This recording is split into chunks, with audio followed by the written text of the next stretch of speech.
इकडून येणाऱ्या गाड्या ज्या आहेत तुम्ही बघू शकता, आणि हे नागरिक चाललेले जीव मुठीत धरून, गाड्यांना काय ब्रेक नाही, काय नाही, काय नाही, गाड्या थांबत सुद्धा नाही.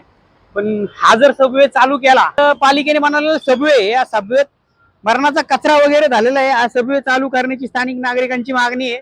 नमस्कार, आपण फातिमा नगर चौकात आहे. तुम्ही बघू शकता की इथून हा वन वे केलेला चालू, तर वन वे केल्यानंतर नागरिकांना रस्ता क्रॉस करण्यासाठी प्रॉब्लेम होतीये. आता जे ज्येष्ठ नागरिकांनी एक तरुणी चालली होती, पण लोक जीव मुठीत धरून हा रस्ता क्रॉस करतात.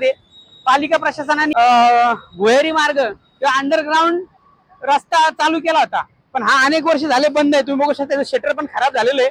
याच्या खाली खूप कचरा आहे, मी तुम्हाला व्हिडिओ मध्ये दाखवतो. हा जर अंडरपास चालू केला तर नागरिकांना रस्ता ओलांडण्यासाठी सोपं जाईल.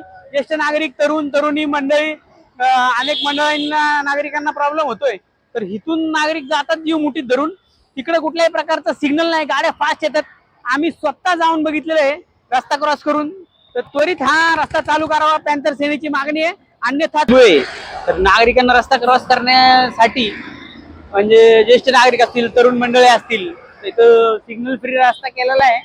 आणि रस्ता क्रॉस करणं म्हणजे अशक्य काम आहे. इथून हडपसर हा जो चौक आहे याच्यातून, तर म्हणजे जीव मुठीत धरून या रस्त्यावरून जावं लागतंय. आणि जर हा सबवे पालिकेने चालू केला तर चांगली गोष्ट आहे. याच्यातून मार्ग आहे ह्या सबवेला,